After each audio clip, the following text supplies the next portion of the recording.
Joining us now is Mike Davis, founder and president of the Article 3 Project. Mike, great to be with you as always. So what more do you know about this investigation in Arizona, and why is this happening now?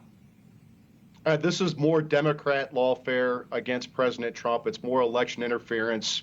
It's on many different fronts. There have been 4 indictments against President Trump by 4 different Democrat prosecutors trying to go after Trump for non-crimes. This is a continuation of that. It is not a crime to object to a presidential election. It's allowed by the Electoral Count Act of 1887. It's not a crime to twist arms politically. That's allowed by the First Amendment. It's not a crime to have contingent electors. They're not fake electors. They're not people. We didn't have real electors tied up in Rudy Giuliani's trunk and sent in fake electors with fake IDs. Everyone knew what was happening here. The same thing that Democrats did in 1968, 2000, 2004, 2016, objecting to Republican wins. If that were a crime, they'd be in prison for objecting those 4 different times. In the meantime, former President Trump was scheduled to hold a press conference today regarding his indictment by a Fulton County grand jury and what he says is new evidence of fraud in Georgia in the 2020 presidential election. But that was canceled per his attorney's advice. That said, what's the latest with this indictment, and where do you see this going?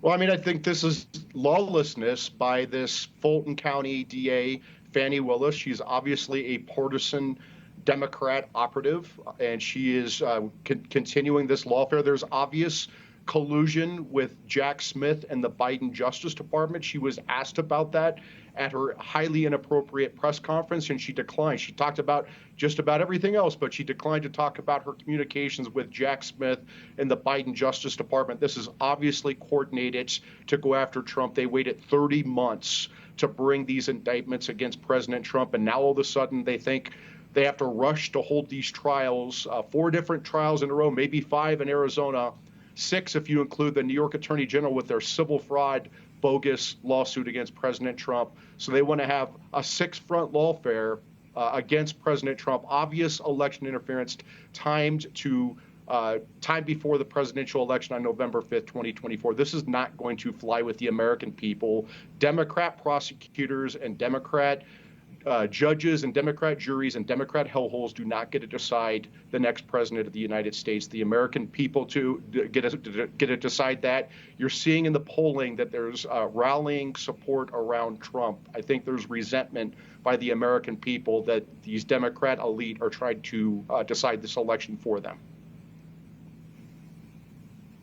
And, Mike, as you know, Wednesday is the first Republican presidential primary debate, and former President Trump, who is the clear frontrunner here, he'll be sitting this one out and instead doing an interview with Tucker Carlson. Mike, what do you think this all signals, and why not be a part of this debate on Wednesday? I don't know why President Trump would want to go join this vice presidential debate. He's up by 40 points. I think he should watch the debate, apprentice style, and decide if any of these people are fit to be his vice president. There are others out there like Iowa Governor Kim Reynolds. Maybe she'd be a good vice presidential pick. There are many strong vice presidential contenders, and President Trump clearly has this nomination locked up, and he shouldn't waste his time at these debates.